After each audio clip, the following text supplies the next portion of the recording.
ደግሞ ልዩ ኦፕሽን የተረጋገጠ 50% ባንክ አዘጋጅተናል።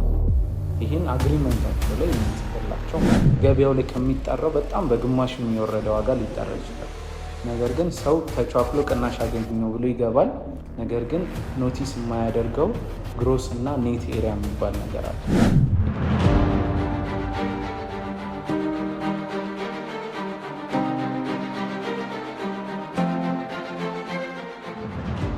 እሺ ሰላም እንደምን አለሽ?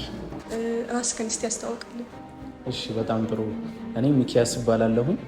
የመጣሽው ወደ ትልቅ ተቋም ነው። ድሪም ቢልደርስ ሪል ስቴት ይባላል። ድሪም ቢልደርስ እንግዲህ በትልቁ ማዘር ካምፓኒያችን ኬድማስ ትሬዲንግ ስር የሚተዳደር አንዱ የሪል ስቴት ካምፓኒ ነው ማለት ነው። እሺ አመሰግናለሁ። ከአሁን በፊትስ ምን ሰርቷል ወይም ካምፓኒ ፕሮፋይሉ ምን ይመስላል? ኦኬ በጣም ጥሩ ጥያቄ ጠየቅሽን። ከመጀመሪያ ከኬድማስ ልጀምርልሽ። የእኛ ትልቁ ማዘር ካምፓኒ እንደነገርኩሽ ኬድማስ ትሬዲንግ ነው። በስሩ 4 ድርጅቶች አሉ። አንደኛው ቴራ ኢንጂነሪንግ ይባላል። ቴራ ኢንጂነሪንግ ለ21 ዓመታት ያክል ኮንስትራክሽን ላይ የሰራ ትልቅ ድርጅት ነው። ሁለተኛው ካምፓኒያችን ደግሞ ዳስ ኢንጂነሪንግ ይባላል። ይህም የኢንጂነሪንግ ሆኖ ኤሌክትሮሜካኒካል ሊፍት እና ጄኔሬተር የሚያስመጣ ድርጅት ነው ማለት ነው። ሶስተኛው ሲስተር ካምፓኒያችን ደግሞ ቴራ አልሙኒየም ይባላል። እዚህ ሀገር ውስጥም ያመርታል፣ ከውጭም ደግሞ ኢምፖርት ያደርጋል ማለት ነው። ሌላ ደግሞ አራተኛ ቡና ኤክስፖርት ላይ ሰርተናል ማለት ነው።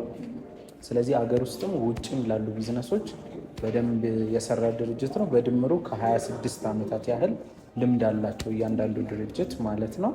ግን መጨረሻ ላይ የመጣው ይሄ ድሪም ቢልደርስ የሚባለው የሪል ስቴት ተቋማችን ነው ማለት ነው። በዛ ደግሞ ወደ 6 የሚሆኑ ፕሮጀክቶችን ገንብተናል። የመጀመሪያው አያት ክብር ደመና ተብሎ የሚጠራው ሰፈር አካባቢ ማለት ነው። እዛ ላይ ባለ 12 ፎቅ ህንፃ ገንብተን ጨርሰናል። ሙሉ ለሙሉ ድርጅቱ ለኪራይ አገልግሎት ነው የሚጠቀምበት። ሌላ ደግሞ 6 ፎቅ ያለበት ሰሚት ፔፕሲ ፋብሪካ ካወቅሹ ሞሃ፣ እዛም ደግሞ ባለ 6 ፎቅ አፓርትመንቶች ያለበት ለኪራይ ድርጅቱ የሚጠቀመው አለ።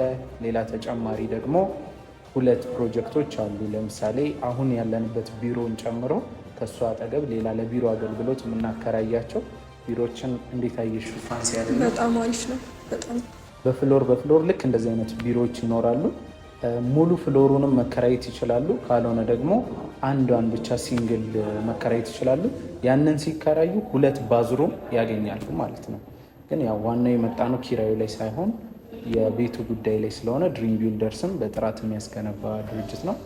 ፈርዘር በቆየን ቁጥር ደግሞ ስለ ድሪም ቢልደርስ ሪል ስቴት በደንብ እነግርሻለሁ። በጣም አሪፍ ነው። እንግዲህ በጣም ረጅም ጊዜ ቆይቷል ማለት ነው። በትክክል ብዙ ሰዎች እንግዲህ አዲስ ሪል ስቴቶችን ገዝተው ያልተገነባ ሳያስረክቡ ጠፉ ምናምን ይላሉ፣ ቅሬታዎችን ያነሳሉ። እናንተ ጋር እንግዲህ እንዴት ነው?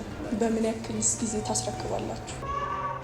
በጣም በሁለት አይነት ኬዞች እንደዛ ሊፈጠር ይችላል። አሁን ዴሊቨሪ አገሪቱ ላይ እያመሰ ያለው የሪል ስቴትን ቢዝነስ እያወከ ያለው ትልቁ ጥያቄ ዴሊቨሪ ነው። የብዙ ሰዎችም ጥያቄ እሱ ነው።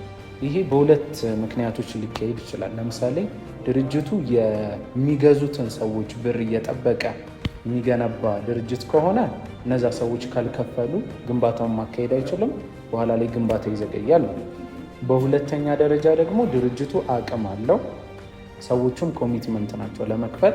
ነገር ግን ድርጅቱ ለመገንባት ኮሚትመንት ከሌለው አቅም እያለው ብሩን ሰብስቦ ወደ ሌላ አይነት አገልግሎቶች የሚያውለው ከሆነ ያ ይፈጠራል ማለት ነው። እኛ ጋር ይሄ እንዳይፈጠር የማይፈጠርበት ምክንያት ልንገርሽ። አንደኛ ድርጅቱ 10 ቢሊዮን ብር ያህል ለዚህ ፕሮጀክት መድቦ እየሰራ፣ ስለዚህ ሰው ገዛውም አልገዛውም ያው እንደምታየው ብዙ ሰው እየገዛ ነው። ግን ገዛም አልገዛም ድርጅቱ ይገነባል ማለት ነው።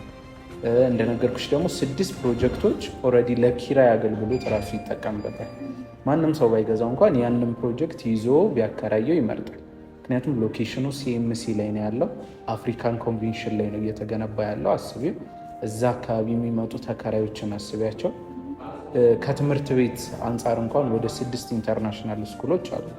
ፊሊፐር ኢንተርናሽናል ስኩል አለ፣ ስኩል ኦፍ ቱሞሮ አለ፣ ካምብሪጅ አለ፣ ሳፋሪ አለ። ሆስፒታል ደግሞ 4 ኢንተርናሽናል ሆስፒታሎች አሉ።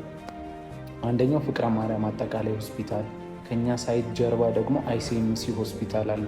ወደ ላይ ከፍ ካልሽ አሜሪካን ሜዲካል ሴንተር የሚባል አለ። ሁለተኛ ደግሞ ሳንታ ሜሪ ሜዲካል ሴንተር አለ።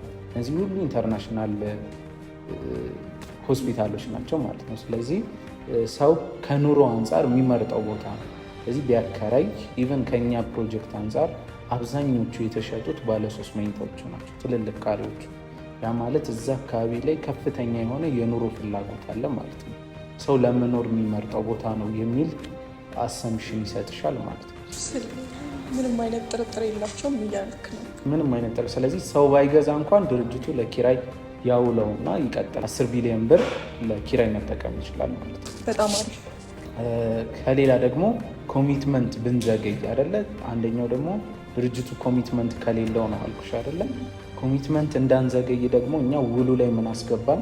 ድርጅቱ ለ1 ወር ያህል ማስረከብ ከነበረበት ጊዜ ቢዘገይ 1% ከሙሉ ክፍያው ላይ ይቀጣል ይላል። እዛ ፕሮጀክት ላይ 1000 ቤቶች አሉ። ያ ማለት 1000% 1 ወር ብንዘገይ ይቀጣል ማለት ነው። 6 ወር ደግሞ ብንዘገይ ኢማጂን 6000% ያህል እንቀጣለን ማለት ነው። ያ ድርጅቱን የመደበውን 10 ቢሊዮን ብር በቀላሉ በ6 ወር ላይ ያጠው ይችላል ማለት ነው። ስለዚህ ከዚህ አንጻር ድርጅቱ ምንም የመስጋት የመዘግየት ስጋት የለበትም። ኮሚትመንትም አቅምም ያዘጋጀ ድርጅት።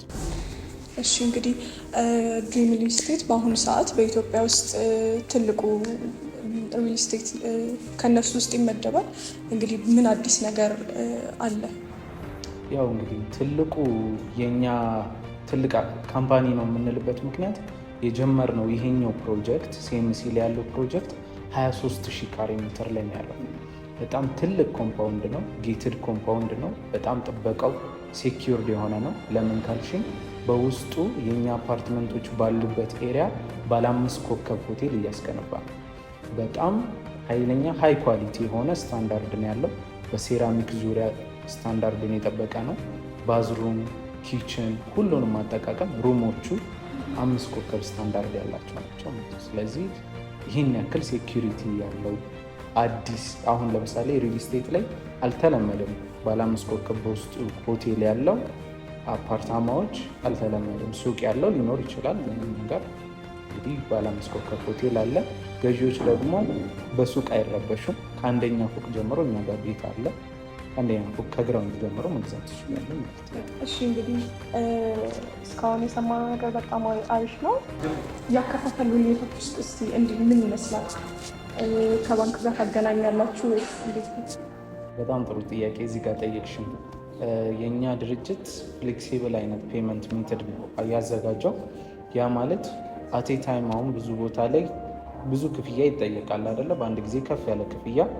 እኛ ጋር ግን በዳውን ፔመንት 10% ቅድመ ክፍያ መጀመር ይቻላል። ከዛም ደግሞ በግንባታው ሂደት ነው የሚከፍለው።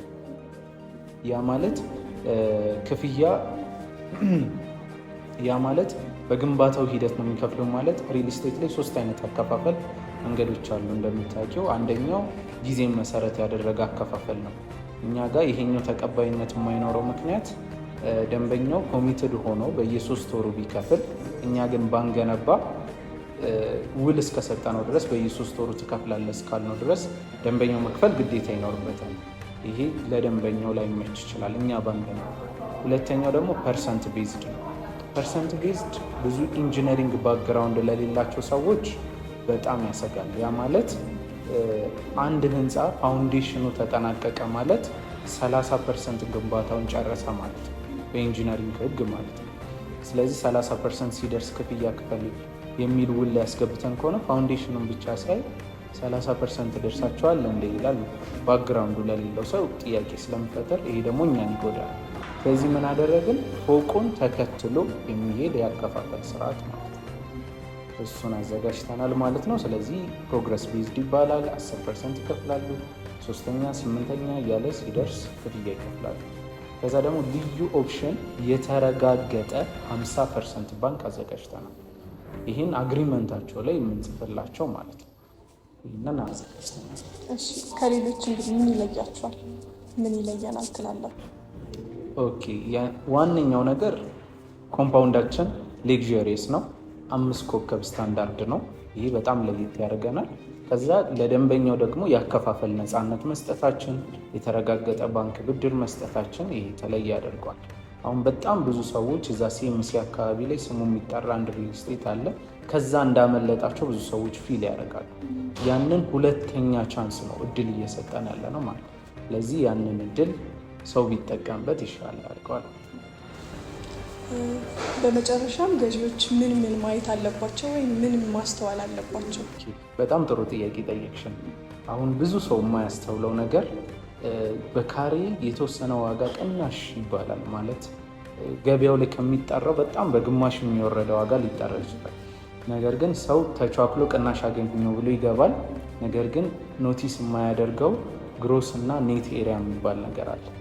ያ ማለት አሁን አፓርትመንት እኛ ጋር አሁን 160 ካሬ ባለ 3 መኝታ አለ። 160 ካሬውን በሩን ስትከፍቺ የምታገኘው አይደለም። ለምሳሌ ኮሪደሩንም መዋኛ ገንዳውንም የልጆች መጫወቻውንም ይጨምራል እኛን ጋር ማለት ነው።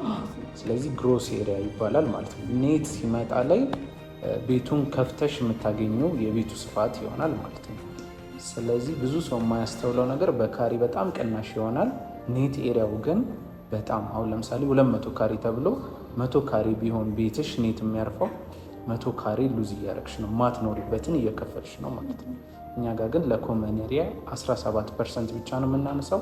ከዛ ውስጥም ደግሞ 15 ካሬውን ደንበኛው የሚጠቀምበት የመኪና ማቆሚያ ቦታ ነው የሚሆነው ማለት ነው። እሺ እንግዲህ ይህን ፕሮጀክት የወደዱት ሰዎች እንዴት ሊያገኟችሁ ይችላሉ? ኦኬ እኛ አሁን ያው እንግዲህ እናንተ ኢንተርቪው አድርጋችሁናል። ስለዚህ በኢንተርቪው ሙሉ ላይ ስልካችንን ከታች ያስቀምጡላቸው። በዋትሳፕም በቴሌግራምም ኢሞም ኤኒ ሶሻል ሚዲያ ማውራት ይችላሉ። እኛም በዛች በድርጅቱ ስልክ ቁጥር ያወሩ።